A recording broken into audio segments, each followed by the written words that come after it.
Sa isang malayong bayan, sa pusod ng kagubatang hindi tinutuntungan ng karaniwang tao, may isang alamat na ipinapasa-pasa mula sa matatanda patungo sa susunod na henerasyon. Isang alamat na may kinalaman sa isang mahiwagang mutya, isang malakristal na bato na nagtataglay ng hindi maipaliwanag na kapangyarihan. Ang mutyang ito ay sinasabing pag-aari ng isang diwata, isang espiritual na nilalang na tagapagbantay ng kagubatan at ng lahat ng nabubuhay sa loob nito. Ayon sa alamat, ang mutyang ito ay hindi isang simpleng bato. Sinasabing sino mang magmay-ari nito ay magkakaroon ng hindi pangkaraniwang kakayahan, isang kapangyarihang maaaring magdulot ng proteksyon o kapahamakan, depende sa intensyon ng taong humahawak nito. Ngunit may isang mabigat na babala, ang sinumang hindi karapat-dapat sa mutya ay haharap sa isang sumpa na magdadala ng dilim sa kanyang buhay. Minsan, daan-daang taon na ang nakalilipas, isang mangangaso ang nakatagpo ng mutya sa loob ng isang kuweba na may lumang ukit ng isang diwata. Sa kanyang kasakiman, kinuha niya ito at sinubukang gamitin para sa sariling kapakinabangan. Ngunit sa loob lamang ng 3 araw, nagsimula siyang makakita ng mga anino sa dilim. Nagsimula rin siyang makarinig ng bulong, mga tinig na humihiling sa kanya na isuko ang mutya o magdusa sa walang hanggang takot. Ilang araw pa ang lumipas, nawala siya ng walang iniwang bakas. Mula noon, itinuturing na ang mutya ay isang bagay na hindi dapat basta-basta hinahawakan. Maraming nagsasabing ito'y isang regalo ng diwata. Ngunit may iba ring naniniwala na ito'y isang bitag upang subukin ang puso ng sinumang mahawak nito. Maraming taon na ang lumipas mula nang mawala ang mga ngaso, at ang alamat ng mutya ay unti-unting naging isang kwentong panakot sa mga bata. Ngunit sa isang tahimik na baryo, sa isang munting kubo sa gilid ng kagubatan, may isang sanggol na isinilang, si Juanito. Si Juanito ay isang batang ulila. Ang kanyang ina ay namatay sa panganganak at ang kanyang ama ay hindi kilala. Ang mga taga-baryo ay nagtataka kung paano siya nakaligtas, sapagkat sa mismong gabi ng kanyang pagsilang, isang matandang ermitanyo ang natagpuang patay sa gubat, yakap-yakap ang isang basket na naglalaman ng sanggol. Sa tabi ng bata, may isang makintab na bato, ang mutya ng diwata. Walang nakakaalam kung paano ito napunta sa sanggol, ngunit mula noon, marami na ang nakapansin ng kakaiba kay Juanito. Habang lumalaki si Juanito, napapansin ng mga tao ang mga di maipaliwanag na pangyayari sa paligid niya. Tuwing siya'y masaya, tila bumabango ang hangin at bumubukadkad ang mga bulaklak kahit hindi pa panahon. Ngunit tuwing siya'y nalulungkot o natatakot, may mga ilaw na biglang namamatay, may mga hayop na biglang nagwawala, at minsan pa'y may mga aninong gumagalaw sa sulok ng kanyang paningin. Hindi nagtagal, ang mga matatanda sa baryo ay nagsimulang magbulong-bulong. Ang batang ito ay isinumpa. Dinala siya rito ng mutya pero para saan? Baka siya ang susunod na magiging tagapagmana ng kadiliman. Isang gabi, isang matandang albularyo ang lumapit kay Juanito. Siya ang pinakamatandang tao sa baryo, ang tanging may alam sa alamat ng mutya. Sinabi niya kay Juanito, "Anak, ang mutya ay hindi isang simpleng bato. Isa itong regalo at pagsubok. Ang sino mang may tanga nito ay magkakaroon ng lakas na hindi mo pa nauunawaan. Ngunit tandaan mo ito, kung hindi mo matutunang kontrolin ang mutya, ang sumpang dala nito ay magpapahamak sa iyo at sa lahat ng iyong mahal." Dahil sa babalang ito, mas lalong kinatakutan si Juanito ng mga tao sa baryo. Dumistansya sila sa kanya, iniwasan siya, at palihim siyang sinisisi sa mga kakaibang pangyayaring nagaganap sa paligid. Ang pagkapukaw ng dilim sa kabila ng lahat, lumaki si Juanito na may mabuting puso.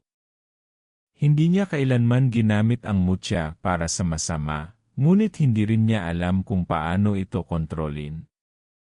Subalit isang gabi, habang siya ay naglalakad pa uwi mula sa ilog, naramdaman niya ang malamig na ihip ng hangin. Sa kanyang paningin, may nakita siyang bumagalaw sa mga puno, isang itim na anino na may pulang mata. Bigla niyang naramdaman ang pag-init ng mutya sa kanyang bulsa. Hindi niya alam na ang kanyang paghawak sa mutya ay nagising hindi lang ang kapangyarihan nito, kundi pati ang mga nilalang na matagal nang naghihintay sa pagkakataong ito. Si Juanito ay lumaki sa isang maliit na baryo sa gilid ng kabubatan. Bagamat may nag-ampon sa kanya, hindi kailanman nawala ang takot at pangamba ng mga taga-baryo sa kanyang presensya. Ang alamat ng mutya ng diwata ay palaging nakakabit sa kanya, at dahil dito, siya ay lumaki ng nag-iisa. Ang buhay ng isang batang itinakwil mula pagkabata, ramdam na ni Juanito na hindi siya tanggap ng kanyang mga kababayan. Sa tuwing siya ay lalapit sa ibang bata, bigla silang iwas, tila ba may kung anong hindi nakikitang harang sa pagitan nila. Hindi rin siya madalas makasama sa mga kasiyahan sa baryo, dahil tuwing siya ay nandoon, may nangyayaring kakaiba, mga ilaw na pumapalya, malamig na simoy ng hangin na tila ba may nagmamasid, o mga hayop na nagiging balisa sa kanyang presensya. Lalo pang lumala ang takot ng mga taga-baryo nang siya'y mag-7 taong gulang.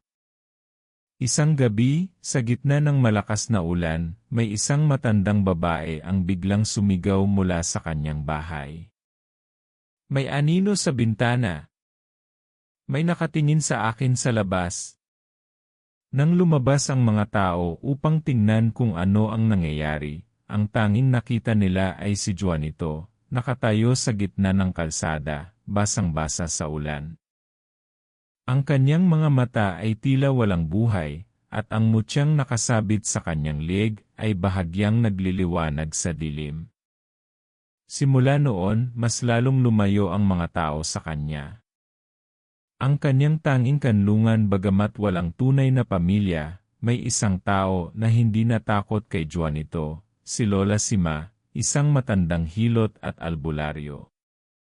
Siya ang nag-alaga kay Juanito mula nang siya ay sanggol pa lamang, at siya rin ang nagturo sa kanya ng mga bagay tungkol sa kalikasan, halaman, at ang misteryo ng diwatang tagapagbantay. Tuwing gabi, si Juanito ay nakikinig sa mga kwento ni Lola Sima. Isa sa mga pinakamahalagang kwento niya ay tungkol sa diwata ng kabubatan. Ang mutya ng diwata ay hindi dapat katakutan. Ito ay isang regalong dapat pag-ingatan. Ngunit tandaan mo ito, Juanito, kung ikaw ay mahulog sa galit at takot, ang mutya ay magiging sumpa sa iyong buhay.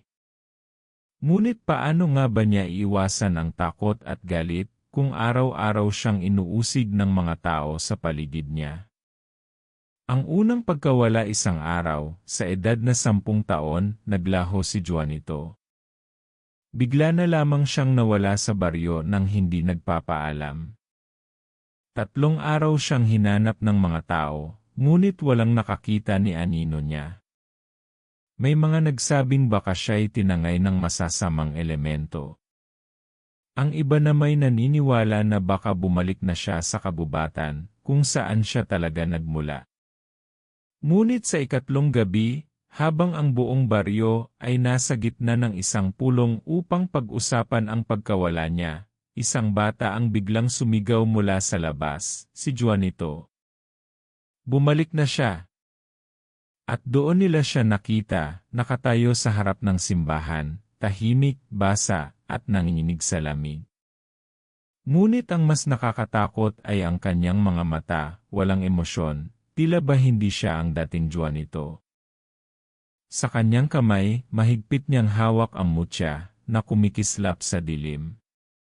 Nasaan ka galing, Juanito? Tanong ni Lola Sima. Tahimik lamang ang bata. Ngunit pagkatapos ng ilang sandali, sumagot siya ng mahina, "May tumawag sa akin mula sa kabubatan." Ang kanyang sagot ay nagdala ng matinding takot sa mga taga-baryo. Ano ang ibig sabihin ng mga salitang iyon? At sino ang tumawag sa kanya? Ang lihim na bumabalot kay Juanito sa mga sumunod na araw, unti-unting bumalik si Juanito sa kanyang normal na buhay, ngunit may kakaiba sa kanya. Mas madalas siyang nakatulala. Minsan, nakikita siyang nakikipag-usap sa sarili sa ilalim ng puno. May mga pagkakataong tila alam niya ang mangyayari bago pa ito maganap. At higit sa lahat, mas lalo siyang naging malapit sa kabubatan. Isang araw, tinanong siya ni Lola Sima kung ano talaga ang nangyari sa kanya noong 3 araw na nawala siya. "Hindi ko alam, Lola," sagot niya. "Basta nagising na lang ako sa gitna ng gubat, at may tinig na nagsabing hindi pa oras. Bumalik ka muna." Hindi pa oras. Ano ang ibig sabihin noon? Ang pagsisimula ng tunay na bangungot habang lumilipas ang mga taon, mas lalong lumalakas ang mga kakaibang pangyayari sa baryo. Minsan, may mga hayop na biglang namamatay ng walang dahilan. May mga bata na nananaginip tungkol sa isang itim na anino na nagpapakita sa kanila sa gabi.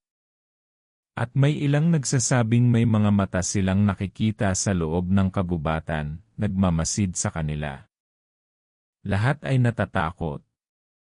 At lahat ay may isang hinala, si Juanito ang dahilan ng lahat ng ito. Hindi niya alam na ang kapangyarihang dumadaloy sa kanya ay nagising na. At sa kanyang katawan, sa kanyang kaluluwa, isang matandang puwersa ng dilim ang dahan-dahang bumabangon. At ito ay hindi na niya kayang pigilan. Ang baryo ay unti-unting bumalot sa takot. Isang hindi maipaliwanag na pangamba ang bumabalot sa bawat taga-baryo, isang pakiramdam na may isang bagay sa paligid nila, isang aninong nagmamasid sa bawat kilos nila. Lalong lumakas ang bulong-bulungan tungkol kay Juanito, lalo na nang mas dumami ang mga kakaibang pangyayari. Ang simula ng mahiwagang mga pangyayari tuwing sasapit ang dilim, ang baryo ay tila nagbabago. Nararamdaman ng mga tao ang malamig na hangin na dumadaloy sa kanilang mga bahay, kahit sarado ang kanilang mga bintana. May mga nagsasabing nakakarinig sila ng mahihinang bulong, na parang may bumubulong sa kanilang tenga, ngunit hindi nila maunawaan ang sinasabi. Ang pinakamalaking ikinatakot ng lahat ay nang biglang magsimulang maglaho ang kanilang mga alagang hayop. Sa loob ng 1 linggo, 5 sa kanilang mga baka ang natagpuang wala ng buhay, walang sugat sa katawan, ngunit parang tuyong-tuyo ang kanilang dugo. Ang ibang hayop naman ay biglang naglalaho na lang na parang bula. At isang gabi, isang bata ang nagising sa gitna ng gabi dahil sa isang tunog mula sa labas ng kanilang bahay. Nang siya ay sumilip sa bintana, nakita niya ang isang itim na anino na nakatayo sa gitna ng kalsada, nakatingin direkta sa kanya. Hindi ito gumagalaw, ngunit kahit sa dilim, kitang-kita niya ang pulang mata nito na tila nagliliyab sa kasamaan. Mabilis niyang sinarado ang bintana at sumigaw. Ngunit nang dumating ang kanyang mga magulang, wala na ang anino. Ang iniwang bakas lamang nito ay ang malamig na hangin na tila dumaan sa loob ng kanilang tahanan. Si Juanito ang itinuturong may sala sa sumunod na araw. Nagtipon ang mga matatanda sa sentro ng baryo. Halos lahat ay may isang sinasabi, nagsimula lang ang lahat ng ito nang bumalik si Juanito mula sa kabubatan. Nung 1 linggo lang, tahimik pa ang baryo natin. Pero simula nung bumalik siya, sunod-sunod na ang mga kakaibang pangyayari. Baka hindi na siya si Juanito. Baka iba na siya. Ang mutya. Dapat nating kunin ang mutya sa kanya. Habang nag-uusap ang mga tao, nakatayo lamang si Juanito sa isang sulok, tahimik, nakayuko. Hindi niya alam kung paano ipapaliwanag na wala siyang kinalaman sa nangyayari. Hindi niya rin alam kung bakit siya mismo ay nakakaramdam ng kakaiba sa sarili niya. Simula nang bumalik siya mula sa kabubatan, pakiramdam niya ay hindi na siya nag-iisa. Sa tuwing mag-isa siya sa loob ng kanilang kubo, parang may anino sa sulok ng kanyang mata. Sa tuwing natutulog siya, may bumubulong sa kanya, isang tinig na hindi niya maintindihan. At ang pinaka-nakakatakot sa lahat, tuwing tititigan niya ang mutya, pakiramdam niya ay may nakatingin pabalik sa kanya. Ang pagtuklas sa lihim ng mutya, dahil sa lumalalang pangyayari, nagdesisyon si Lola Sima na ipaliwanag kay Juanito ang isang bagay na matagal niyang itinago. Isang gabi, tinawag niya si Juanito sa kanyang bahay at inilabas ang isang matandang libro na naglalaman ng mga lumang sulat kamay. Ang mutya, Juanito, hindi ito basta-bastang bato. Ito ay isang piraso ng diwata. Bahagi ito ng kanyang kaluluwa. Nagulat si Juanito. Ano pong ibig sabihin, Lola? May dalawang uri ng diwata, ang mga tagapagbantay ng liwanag, at ang mga nilalang ng dilim. Ang mutyang ito ay galing sa isang diwata ng liwanag. Ngunit kung mahulog ito sa maling kamay, maaari itong maging daan upang magising ang kadiliman. Doon naunawaan ni Juanito ang kanyang kinatatakutan. Hindi siya nag-iisa. May isang nilalang na sumusubok gamitin ang mutya upang magkaroon ng pinto patungo sa mundo ng mga tao. At sa hindi inaasahang pagkakataon si Juanito mismo ang nagbukas ng daang iyon.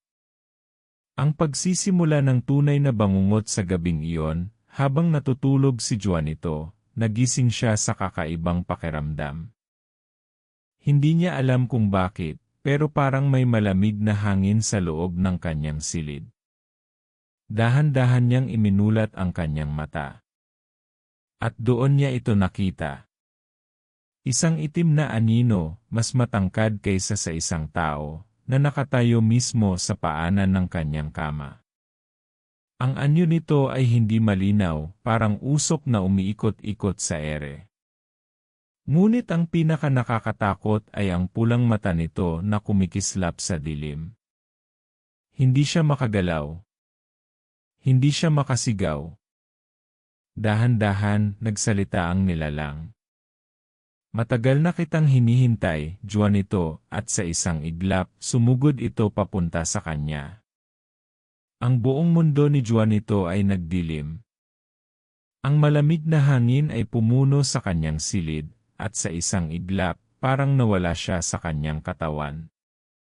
Ramdam niya ang bigat ng presensya ng nilalang na bumalot sa kanya, isang aninong tila may buhay, isang masamang espiritu na may matagal nang nagmamasid sa kanya.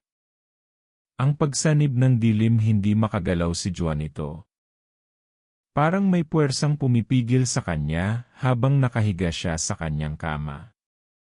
Ang pulang mata ng anino ay nagningning sa harapan niya, at ang malamig na tinig nito ay muling nagsalita. Ikaw ang napili, ikaw ang daan. Ramdam ni Juanito ang biglang pagbigat ng kanyang dibdib. Parang may nakadagan sa kanya, isang di nakikitang puwersa na unti-unting pumapasok sa kanyang kaluluwa. Sa takot, sinubukan niyang gumalaw, pero lalo lang niyang naramdaman ang paninigas ng kanyang katawan. At noon, isang matinding sakit ang dumaan sa kanyang ulo. Para bang may kung anong sumusubok pumasok sa kanyang isipan, pilit na kinakalkal ang kanyang alaala, ang kanyang takot, ang kanyang galit. Nakita niya sa kanyang isipan ang mga mukha ng mga taga-baryo, ang kanilang takot, ang kanilang pangungutya. Naalala niya ang kanyang pag-iisa, ang kanyang kawalan ng pamilya. At sa gitna ng kanyang pagdurusa, isang bulong ang dumating sa kanyang isip. Bitawan mo ang iyong galit. Ibigay mo sa akin at bibigyan kita ng lakas. Dahan-dahan, naramdaman ni Juanito ang isang kakaibang pakiramdam. Isang bahagi ng kanya ay nais sumuko, nais na lang tanggapin ang alok ng anino. Ngunit bigla niyang naalala ang sinabi ni Lola Sima, kung mahulog ka sa takot at galit, ang mutya ay magiging sumpa sa iyong buhay. Biglang bumalik ang kanyang diwa. At sa huling piraso ng kanyang natitirang lakas, ipinikit niya ang kanyang mga mata at isinambit sa kanyang isip, hindi. Sa isang iglap, nagliyab ang mutya sa kanyang dibdib. Isang matinding liwanag ang biglang pumuno sa kanyang silid, at ang anino ay napasigaw sa matinding sakit. Hindi tapos. Isang matinding sigaw ang umalingaw-ngaw sa buong baryo, at bigla na lang nawala ang lahat. Nakahinga ng malalim si Juanito. Naroon pa rin siya sa kanyang kama, nanginginig sa takot at pagod. Ngunit nang lumingon siya sa paligid, napansin niyang may isang bagay na nagbago, ang kanyang mutya ay hindi na katulad ng dati. Ang dating banayad na asul na liwanag nito ay may halong pulang kulay. Ang unang pagpapakita ng kapangyarihan kinabukasan, nagising si Juanito na may kakaibang pakiramdam. Ang katawan niya ay parang mas magaan, ngunit sa loob niya, may isang bahagi ng kanyang sarili na pakiramdam niya ay hindi na siya mismo. Habang naglalakad siya sa baryo, napansin niyang maraming tao ang nagkukumpulan sa sentro. May isang lalaking tila kinakapitan ng sakit, pinagpapawisan ito, nanginginig, at parang hindi makahinga. Ang mga taga-baryo ay nagmamadaling tumawag kay Lola Sima, ngunit bago pa man siya dumating, biglang kumilos si Juanito. Hindi niya alam kung bakit, pero parang may nagtulak sa kanya. Lumapit siya sa lalaking naghihirap, inilagay ang kanyang kamay sa dibdib nito, at walang sabi-sabi isang malamig na bugso ng enerhiya ang lumabas mula sa kanyang palad. Sa isang iglap huminto ang panginginig ng lalaki. Parang may hinigop na masamang enerhiya mula sa kanya, at dahan-dahang bumalik ang kulay sa kanyang mukha. Napatingin ang mga tao kay Juanito, halong gulat at takot sa kanilang mga mata. Ano yon? Paano niya nagawa yon? At ang mas kinatatakutan nila, bakit nakangiti si Juanito pagkatapos noon? Ang pagkagising ng dalawang puwersa sa gabing iyon, hindi makatulog si Juanito. Nakatingin lang siya sa mutya na nakasabit sa kanyang leg. Sa loob lamang ng isang araw, napatunayan niyang may kapangyarihan siyang hindi niya maintindihan. Ngunit kasabay ng lakas na ito, alam niyang may isang anino na patuloy na nagmamasid sa kanya. Isang puwersang naghihintay lang ng pagkakataong lumabas muli. At sa labas ng kanyang bahay, sa kadiliman ng kagubatan, isang pares ng pulang mata ang kumikislap sa dilim. Lumipas ang mga araw, at ang balita tungkol sa ginawa ni Juanito ay kumalat sa buong baryo. Hindi lang ang mga matatanda, kundi pati ang mga bata ay napapansin ang kakaibang aura na bumabalot sa kanya. Para bang hindi na siya ang dating Juanito. Ngunit habang ang iba ay humahanga sa kanya, may ilan namang natatakot. Ang lihim na pagtitipon ng mga matatanda isang gabi, habang mahimbing na natutulog si Juanito, isang lihim na pagpupulong ang naganap sa gitna ng baryo. Hindi ito natural. Ang kapangyarihan niya ay hindi galing sa diwata, may halong kasamaan. Kung hahayaan natin ito, baka isang araw, hindi na natin makilala si Juanito. Baka maging isa siyang halimaw. Kailangan nating kumilos bago pa mahuli ang lahat. Si Lola Sima lamang ang hindi sumang-ayon sa kanila. Wala tayong kasiguraduhan kung ano talaga ang nangyayari. Hindi natin siya dapat husgahan agad. Ngunit kahit anong paliwanag niya, marami pa rin ang hindi mapakali. At sa gitna ng kanilang pag-uusap, isang malakas na sigaw ang nagpagising sa buong baryo. Ang tunay na simula ng lagim mabilis na nagtakbuhan ang mga tao sa direksyon ng sigaw. Sa gitna ng kalsada, nakita nilang may isang lalaki na nakahandusay, si Mang Isko, ang magsasakang kilala sa pagiging matapang. Ngunit sa gabing ito, siya ay nanginginig sa takot, nakatingin sa kawalan, at walang kahit isang salita na lumalabas sa kanyang bibig. Ano nang nangyari sa kanya? Dinala siya sa bahay ni Lola Sima, at doon, dahan-dahan siyang bumalik sa sarili. Ngunit nang bumukas ang kanyang bibig, ang kanyang tinig ay punong-puno ng pangamba. Nakakita ako ng isang halimaw sa kabubatan, may pulang mata at tinatawag ang pangalan ni Juanito, nagtinginan ang mga tao. Napatingin sila sa isa't isa, at isang pangalan ang dumaan sa kanilang isipan, Juanito. Ang pagsunod sa mga bakas ng kadiliman hindi mapakali si Juanito kinaumagahan. May kung anong bumabagabag sa kanya, isang pakiramdam na parang may nag-aabang sa kanya sa dilim. Nagdesisyon siyang bumalik sa kabubatan kung saan niya natagpuan ang mutya. Kailangan niyang malaman ang katotohanan. Habang naglalakad siya sa masukal na daan, napansin niyang may mga yapak sa lupa, hindi pangkaraniwang mga yapak, kundi malalalim na bakas ng mga paa na tila hindi normal ang hugis. May ibang nilalang na dumaan dito. Dahan-dahan siyang lumapit sa isang malaking punong may kakaibang marka.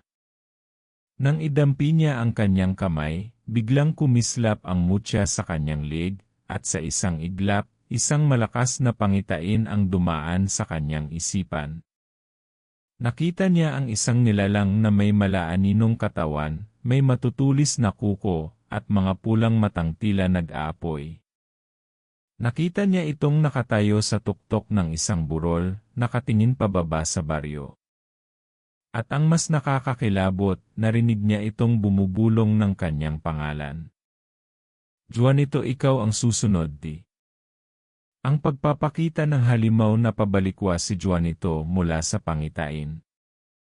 Nanginginig ang kanyang katawan. Hindi. Hindi maaaring totoo ito. Ngunit bago pa siya makaalis sa kabubatan, naramdaman niya ang malamig na ihip ng hangin sa kanyang likuran. Dahan-dahan siyang lumingon at doon niya ito nakita. Ang nilalang sa kanyang pangitain, mas malaki ito sa inaakala niya. Isang aninong halimaw na may mahahabang kuko at matatalim na pangil. Ang pulang mata nito ay diretsyo sa kanya, puno ng kasamaan at gutom. At bago pa siya makatakbo, nagsalita ito sa isang malalim at nakagigimbal na tinig. Ang buong katawan ni Juanito ay nanigas habang ang aninong halimaw ay mabilis na sumugod sa kanya. Sa sandaling iyon, ramdam niya ang malamig na hangin na parang bumalot sa kanyang paligid. Hindi niya alam kung paano siya makakatakas, hindi niya alam kung paano siya lalaban. Ang laban sa kadiliman sa huling sandali bago siya abutin ng halimaw, kumislap ang mutya sa kanyang dibdib, at isang matinding enerhiya ang bumalot sa kanyang katawan. Isang bugso ng liwanag ang sumabog mula sa kanya, dahilan upang umatras ang halimaw, umungol sa sakit habang nagliliyab ang gilid ng katawan nito. Gra! Napahawak si Juanito sa kanyang mutya, hindi niya alam kung paano niya nagawa iyon, pero pakiramdam niya ay may isang puwersang gumigising sa loob niya. Ang halimaw ay muling sumugod, at sa pagkakataong ito, alam ni Juanito na hindi siya maaaring tumakbo. Kailangan niyang lumaban.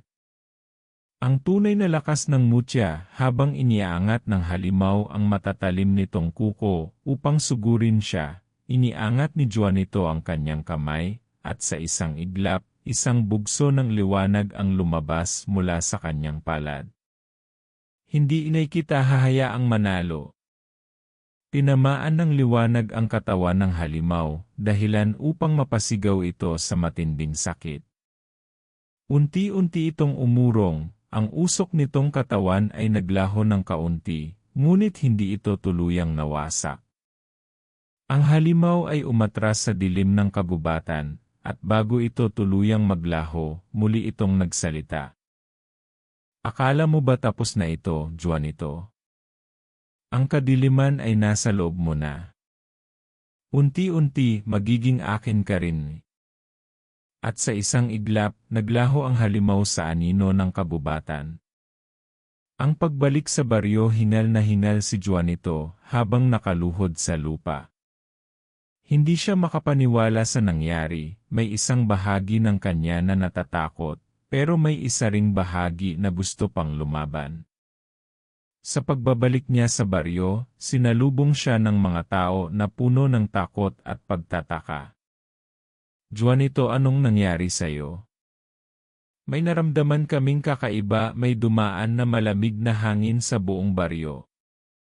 Doon niya napagtanto, hindi lang siya ang nakaramdam ng presensya ng halimaw. Buong baryo ang naapektuhan. Si Lola si malamang ang lumapit sa kanya at hinawakan ang kanyang kamay. Juanito, nakita ko ang liwanag sa'yo pero may nakikita rin akong anino sa loob mo. Kailangan mong mag-ingat. At sa unang pagkakataon, napagtanto ni Juanito na may isang bagay siyang hindi kayang itanggi. Ang kadiliman ay unti-unting pumapasok sa kanyang kaluluwa. Ang duda ng mga tao, lumipas ang mga araw, at unti-unti nang nararamdaman ng mga taga-baryo na may kakaiba kay Juanito. Kahit wala siyang ginagawang masama, may mga nag-uusap-usap na sa likod niya. Paano kung siya mismo ang halimaw? Baka siya na ang susunod na susumpa sa baryo natin. Si Juanito ay lalong nag-alala. Hindi niya ginusto ang kapangyarihang ito, ngunit ngayon, pakiramdam niya ay wala na siyang matatakbuhan. At sa gabi ng kanyang pagninilay, isang boses ang narinig niya sa kanyang isip. Isang tinig na malamig at pamilyar. Juanito, mas madali ang lahat kung yayakapin mo ako eh. Nang tinignan niya ang kanyang mutya, nakita niyang mas lumalakas ang pulang ningning nito. At sa kanyang pagdududa, isang matinding tanong ang bumalot sa kanyang isip, hanggang kailan ko kayang labanan ang kadiliman sa loob ko? Sa sumunod na mga araw, naramdaman ni Juanito ang unti-unting pagbago sa kanyang sarili. Hindi lang ang mutya ang nagiging mas maliwanag, pakiramdam niya ay ang kanyang isip at katawan ay bumibigat, parang may isang puwersang pilit na sumasanib sa kanya. Nagsimula siyang makakita ng mga bagay na hindi nakikita ng iba, mga aninong gumagalaw sa dilim, mga mata na nagmamasid sa kanya mula sa kawalan, at mga bulong na pumapalibot sa kanya tuwing tahimik ang gabi. Juanito, hindi mo na sila kailangan, hindi mo kailangang matakot. Mahal ka ng kadiliman, yakapin mo na lang ito. Ang muling pagbalik ng halimaw sa gitna ng kanyang pag-iisip, isang malakas na sigaw ang yumanig sa baryo. Mabilis siyang tumakbo palabas at nakita niyang nagkakagulo ang mga tao. May isang bahay na sinira, ang mga pader ay may malalalim na gasgas, at sa lupa, may mga bakas ng matatalim na kuko. Nakita ko siya, sigaw ng isang lalaki. Ang halimaw ay bumalik. Ngunit may isang bagay na kakaiba. Ang mga taga-baryo ay hindi lang takot sa halimaw, tila may isa pang bagay na nagdudulot sa kanila ng pangamba. Bago lumitaw ang halimaw, may nakita kaming pulang liwanag sa gubat. Dahan-dahang napatingin ang ilan kay Juanito. At doon niya naramdaman, hindi lang halimaw ang kinatatakutan nila. Ang pag-aalinlangan ni Juanito sa gabing iyon, nagkulong si Juanito sa kanyang bahay. Pinagmamasdan niya ang mutya na ngayoy mas nangingibabaw ang pulang liwanag kaysa asul. Ano ba talaga ako? Ako ba'y isang tagapagligtas o isang sumpa? Habang iniisip niya ito, biglang lumamig ang paligid. Dahan-dahang tumayo ang kanyang mga balahibo, at sa sulok ng kanyang silid nakita niya ang isang itim na aninong nakatayo, nakangiti, at may pulang matang kumikislap. Juanito, malapit ka ng mabuo. At sa isang iglap, bumalot ang dilim sa buong silid. Ang tunay na halimaw sa labas, muling nagising ang baryo sa malalakas na sigaw. Isang anino ang naglalakad sa gitna ng kalsada, hindi ito ang dating halimaw, kundi isang mas matangkad, mas matikas, at mas nakakatakot na nilalang. Ang pulang mata nito ay nag-aapoy, at sa bawat hakbang nito, natutunaw ang anino sa kanyang paligid. Ngunit ang mas nakakagimbal ng mapansin ng mga taga-baryo ang mukha ng halimaw, nakita nilang hawig ito kay Juanito. Hindi iki maaari. Ang huling pagsubok sa loob ng kanyang isipan, si Juanito ay nasa isang madilim na espasyo, walang hanggan, walang hangganan. Sa harapan niya, nakatayo ang kanyang sariling anino, ngunit ito'y mas mataas, mas malakas, at may tinging puno ng kasamaan. Wala nang babalikan, Juanito. Tanggapin mo na ang tunay mong anyo. Ikaw ang magiging bagong halimaw ng baryo. Sa huling sandali ng kanyang pagkalito, isang boses ang pumasok sa kanyang isip, Juanito anak, lumaban ka. Huwag mong hayaan ang kadiliman na kontrolin ka. Napadilat si Juanito. Sa huling pagkakataon, nakatayo si Juanito sa pagitan ng dalawang puwersa, ang naggangalit na halimaw na anyo niya, at ang sariling diwang nagpupumilit lumaban. Sa labas, ang baryo ay puno ng takot habang ang halimaw na kamukha ni Juanito ay lumalakad sa gitna ng kalsada. Ang hangin ay mabigat, at ang dilim ay bumabalot sa paligid. Juanito! Kung naririnig mo kami, lumaban ka, sigaw ni Lola Sima. Ngunit walang sagot.